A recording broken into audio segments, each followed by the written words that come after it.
오늘 성경 말씀은 누가복음 23장 46절입니다. 누가복음 23장 46절 한 절 말씀을 합독하십니다. 누가복음 23장 46절 말씀. 예수께서 큰 소리로 불러 이르시되 아버지 내 영혼을 아버지 손에 부탁하나이다 하고 이 말씀을 하신 후 숨지시니라. 아멘.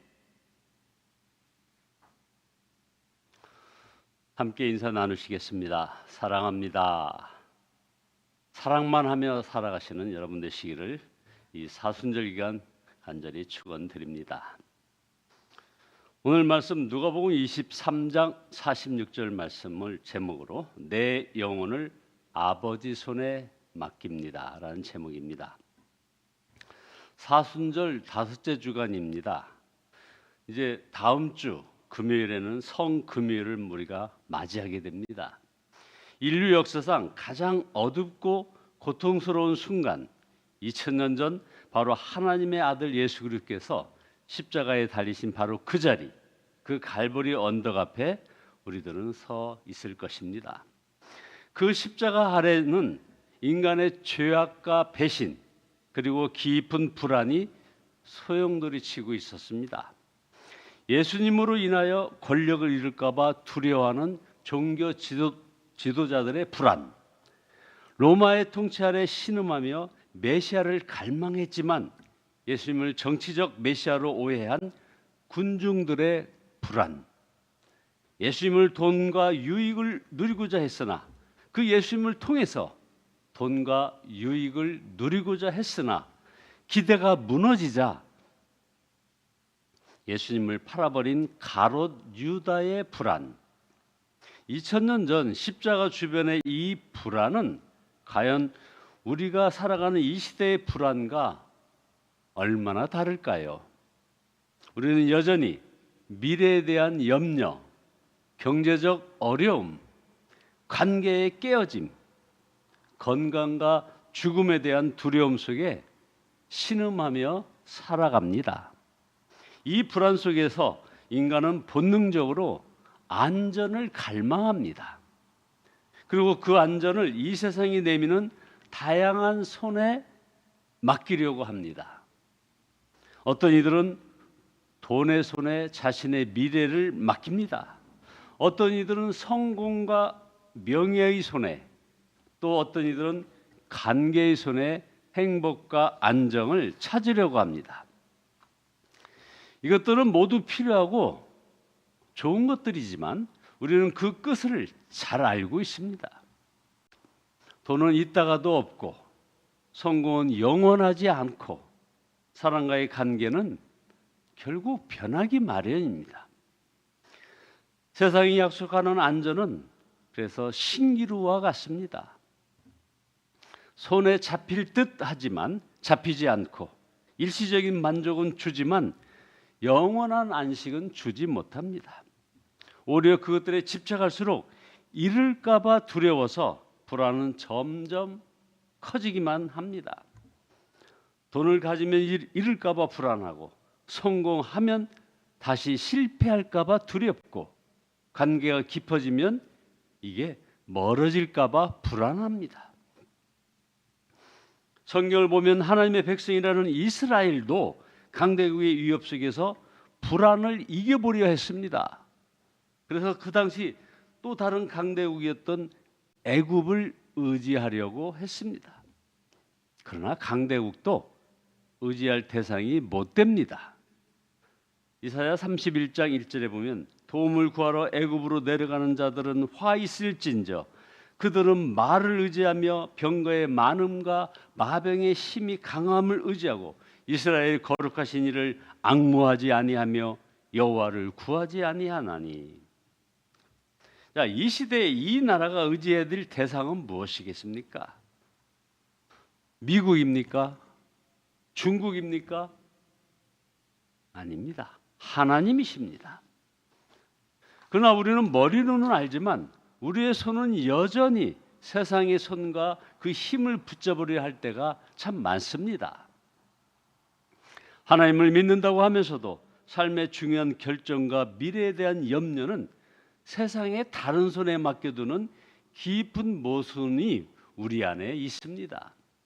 그리고 이 죄된 불안, 하나님 아버지를 떠나 스스로 안전을 확보하려고 하는 인간의 이 몸부림은 그 절정에서 하나님의 아들을 십자가에 못 박는 끔찍한 비극을 낳았습니다. 종교 지도자들과 군중들과 가롯 유다가, 이 가롯 유다를 비롯한 인간의 불안이 협력하여 만들어낸 최악의 사건이 바로 십자가 처형입니다. 불안하기에 예수님을 붙잡는 대신에 불안하기에 예수님을 붙잡아 죽인 것입니다.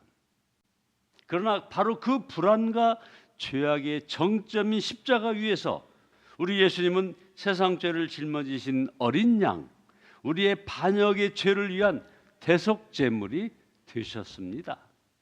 하나님은 우리의 죄 때문에 아들에게 고개를 돌리셨고, 영원했던 성부와 성자의 그 완전한 연합은 그 순간 끊어졌습니다. 나의 하나님, 나의 하나님, 어찌하여 나를 버리셨나이까? 예수님의 이 처절한 외침은 우리의 죄값을 대신 치르는 고통의 절규였습니다. 그러나 하나님은 인간들이 십자가에 행한 최악의 선택을 인류를 위한 최선으로 바꾸셨습니다. 예수님이 돌아가실 그때 성소의 휘장이 위에서 아래로 찢어졌습니다. 그분의 죽으심으로 하나님께 나아가는 길이 열린 것입니다. 단 한 번의 영원한 속죄가 그분의 목숨으로 이루어졌습니다. 그리고 마침내 예수님은 온 세상이 들을 만큼 큰 소리로 외치셨습니다. 예수께서 큰 소리로 불러 이르시되 아버지, 내 영혼을 아버지 손에 부탁하나이다 하고 이 말씀을 하신 후 숨지시니라. 이 짧은 위대한 기도 속에 담긴 의미를 하나씩 묵상하기를 원합니다. 첫째, 아버지입니다. 예수님은 하나님을 전능하신 창조주나 엄격한 심판자로 부르지 않으셨습니다. 놀랍게도 나의 하나님 어찌하여 나를 버리셨나이까 라는 극한의 고통과 분리의 그 외침 이후 예수님 마지막 호흡은 다시 아버지, 더 정확하게 아람어로는 아빠라고 부르셨습니다. 이것은 느낌과 상황을 초월한 신뢰의 절정입니다. 경험적으로 버려짐의 심연 속에서도 그분은 영원전부터 이어져 온 아버지와의 그 깊고 친밀한 사랑의 관계를 놓지 않으셨습니다. 그분의 온 세계는 바로 이 아버지와의 관계 속에서 이루어졌습니다. 12살 성전에서 내가 아버지의 집에 있어야 될 줄을 알지 못하셨습니까? 하고 또 공생의 내내 아버지의 뜻을 행하며 겟세마네의 피땀 흘린 기도 속에서도 아버지의 뜻대로 하옵소서. 그분은 늘 아버지와 함께 하셨습니다. 십자가 위 마지막 외침은 그 영원한 신뢰 관계의 완성이었습니다. 둘째, 아버지 손에입니다. 아버지 손에. 불과 몇 시간 전에 예수님은 죄인들의 악한 손에 채찍질 당하고 못 박히셨습니다. 그러나 이제 그분은 그 모든 악한 손에서 벗어나 영원히 안전한 아버지의 손으로 돌아가십니다. 이 아버지의 손은 어떤 손입니까? 이 손은 우주를 창조하신 전능하신 손입니다. 흙으로 사람을 빚으신 생명의 손입니다. 홍해를 가르고 만나를 내리신 구원의 손입니다. 다윗을 사자와 곰의 발톱에서 건지신 보호의 손입니다. 다윗은 시편 31편 5절에서 내가 나의 영을 주의 손에 부탁하나이다. 진리의 하나님 여호와여 나를 속량하셨나이다 라고 고백했습니다. 예수님은 이 구절에 아버지를 더하심으로 십자가의 구속 안에서 그 보호가 우리에게 더욱 친밀하고 확실하게 임함을 보여주셨습니다. 이 손은 우리를 먹이시고 입히시는 섭리와 약속의 손입니다. 셋째, 내 영혼을 맡깁니다 라고 말씀하십니다. 예수님은 자신의 영혼을 맡기셨습니다. 여기서 맡기다라는 단어는 어떤 수동적인 체념이나 어쩔 수 없는 포기가 아닙니다. 이것은 능동적이고 의지적인 그 신뢰의 행위입니다. 예수님은 마지막 순간 주도권을 잃지 않으시고 자신의 전부를 아버지께 온전히 의탁하셨습니다. 여기서 예수님께 맡기신 것은 단순한 어떤 삶이나 생명이 아니라 바로 영혼, 이 영혼이라는 점을 여러분 주목하시기 바랍니다. 이 영혼은 우리의 영원한 본질입니다. 이 영혼은 육체의 죽음 이후에도 하나님 앞에서 지속되는 참된 나입니다. 우리의 정체성, 의지, 하나님을 인식하고 그분과 교제하는 능력의 핵심이 바로 이 영혼입니다. 자, 여러분의 영혼은 어떻습니까? 안전하십니까? 그러나 오늘 십자가 위에서 우리 예수님은 그보다 더 근본적이고 궁극적 차원의 위탁을 보여주십니다. 바로 우리 존재의 뿌리, 우리의 영원한 본질인 영혼을 아버지께 온전히 맡기셨습니다. 사실 우리의 영혼이 영원하신 아버지의 손에 안전하게 맡겨져 있다는 이 근본적인 신뢰가 있을 때 비로소 우리는 이 땅에서의 삶의 구체적인 문제들, 그 불안 앞에서도 흔들리지 않고 담대하게 하나님을 의지하며 맡길 수 있는 그런 진정한 힘과 평안을 얻게 되는 것입니다. 그러므로 사랑하는 여러분, 우리의 불안과 염려에 대한 해결책은 더 나은 세상의 손을 찾는 데 있지 않습니다.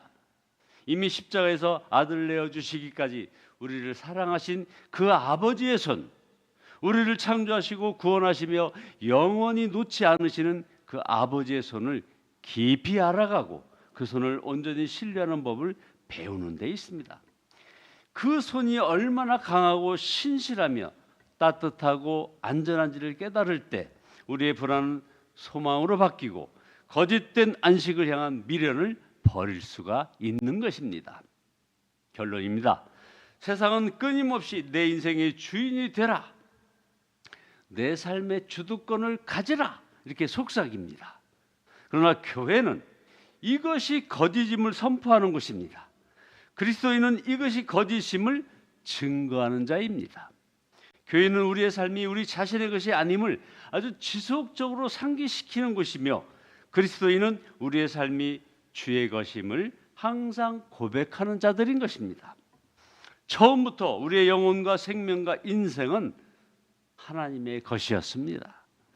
주신 분도 하나님이시요 거두실 분도 하나님이십니다. 이것이 이 세상을 살 때 우리의 고백이 되고 마지막 죽을 때에도 우리의 고백이 되기를 예수 그리스도의 이름으로 축원드립니다. 기도하시겠습니다.